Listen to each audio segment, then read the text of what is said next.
Here, in the Sea of Galilee, which is the Sea of Tiberias, multitudes are coming and followed him.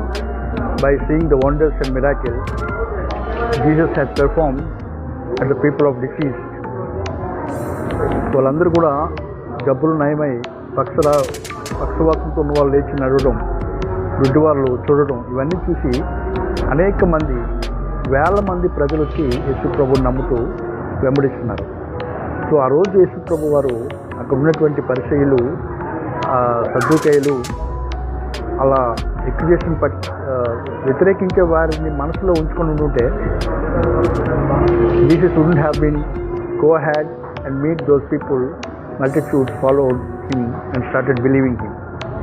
So Jesus knew that అక్కడ ఉన్నటువంటి ఇజ్రాయేలీయులు, యూదా గోత్రంలో యూదులైనటువంటి వారు కొంతమంది నమ్మకపోయినంత మాత్రాన అక్కడ వచ్చే నష్టమేం లేదు.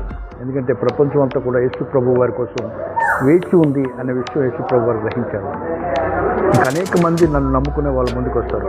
నా ప్రేమ కావాలి, నేను ఇచ్చే స్వస్థత కావాలి, నేను ఇచ్చే ఆదరణ కావాలని చెప్పి వేల కొద్ది ప్రజలు, లక్షల కొద్ది ప్రజలు, కోట్ల కొద్ది ప్రజలు ప్రపంచంలో ఈ రోజుకి ఇప్పుడు కూడా భారతదేశంలో కూడా వచ్చి యేసు ప్రభు వారి యొద్ద మోకరిస్తారని చెప్పి యేసు ప్రభు వారు తన మనోనేతలతో ఫ్యూచర్ని చూశారు. అనేక సార్లు మనం చుట్టూ ఉన్న పరిస్థితుల్లో, ఆ ప్రస్తుతం ఉన్న పరిస్థితులు మనం నిరాశపరుస్తుంటాయి. కానీ భవిష్యత్తులో జరగబోయే మంచిని మనం ఊహించాలి. అది ప్రస్తుతం ఉన్న నిరాశపరిచే పరిస్థితులు కానీ అలాంటి మనుషుల మధ్యలో మనం ఉన్నప్పుడైతే వాళ్ళతోనే చిక్కుడిపోయి వాళ్ళతోనే చాలామంది ఆత్మహత్య చేసుకుంటున్నారు.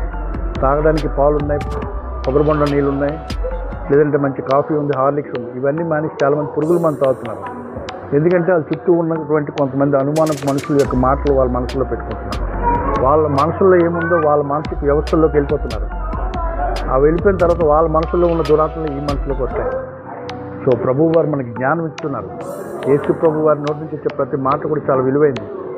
ఆయన ద్వారా వచ్చినటువంటి దైవ సంబంధమైన జ్ఞానాన్ని మనం మనలోకి తీసుకుంటున్నప్పుడు దేవుడిచ్చేటటువంటి శక్తి మనలో పనిచేస్తుంది. ఆ యొక్క శక్తిని మనం తీసుకోలేనట్లయితే, యేసు ప్రభు వారి మాటలకు మనం ఫోకస్ చేయలేనట్లయితే, ఆయన మాటలు మన హృదయాల్లో ఉంచుకోలేనట్లయితే ఫ్యూచర్ ఏంటో మనకు అర్థం కాదు. ఎందుకంటే ఆల్రెడీ మనల్ని మిస్అండర్స్టాండ్ చేసుకునేటటువంటి కొన్ని confusing spirits, error spirits, darkness spirits కొంతమందిని వాడుకునే వాటికి ఏజెంట్స్గా, శాతానికి ఆయుధాలుగా వాడబడుతున్నటువంటి కొంత మనుషుల ద్వారా భవిష్యత్తు గురించి భయం కలిగించి, లేదంటే ఇది జరగదు, నష్టం, చుట్టూ ఉన్నటువంటి అంధకారం అంతా కూడా మన మనసుల్లో విత్తుతారు. ఆ విత్తనాలు విత్తినప్పుడు చిన్న చిన్న మాటలుగానే ఉంటాయి, కానీ ఆ విత్తనము భూమిలోకి వెళ్ళిన తర్వాత